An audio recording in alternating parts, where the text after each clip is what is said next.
at kanyang pamilya.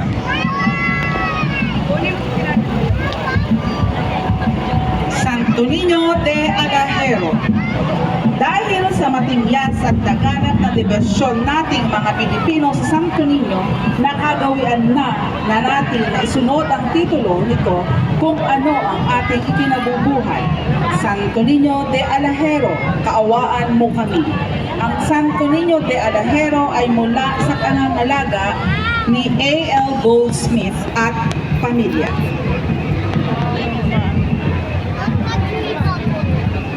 Muli, ang Santo Niño de Alajero.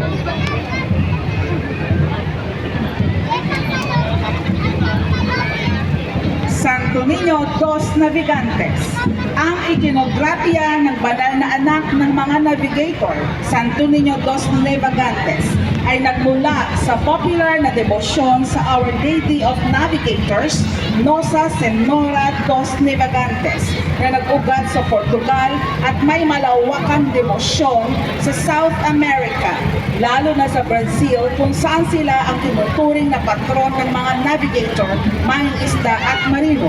Ang pinagmula ng debosyon ay nagsimula noong ika-15 siglo na ang mga Portuguese na explorer ay nagpunta at sa hindi kilalang tubig ng karagatang Atlantiko at Libya. Bagamat sa Pilipinas, hindi natin malinaw nakakilala ang mga kakaibang katangian ng iba't ibang icon ng Santo Niño, kinakatawa nila ang isang entidad, ang batang si Jesus.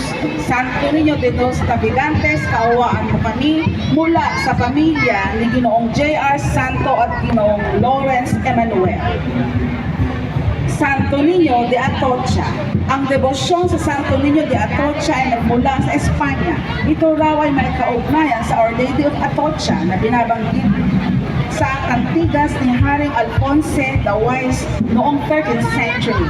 Ang banal na bata ay madalas na nagsusuot ng isang brimmed na sombrero na may balahibo at isang balabal o kapa na pinalamutian ng St. James shell. Sa panahon ng Crusada, scallop shells ay ang simbolo ng banal na pilgrimage sa isang European variation. Ito ay tinutukoy pa rin bilang ang pilgrim o St. James shell. Santo Niño de Atocha, kaawaan mo kami. Ito ay mula sa pangangalaga ni Ginoong Ian Mansilla at pamilya.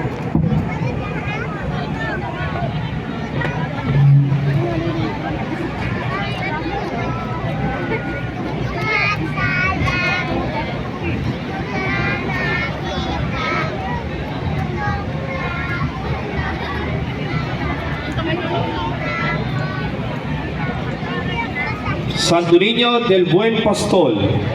Si Jesus ang mabuting pastol. Ang pagmamahal ni Jesus sa atin ay dakila dahil ibinigay niya ang kanyang buhay para sa ating kaligtasan. Si Jesus ang daan tungo sa kaharian ng Ama. Ginagabayan tayo ni Jesus sa ating paglalakbay upang hindi tayo mawala daan tungo sa masaganang buhay sa kanyang kaharian. Ang mahalaga ay makinig tayo sa Kanya upang hindi tayo mawawala sa daan patungo sa Kanyang kaharian.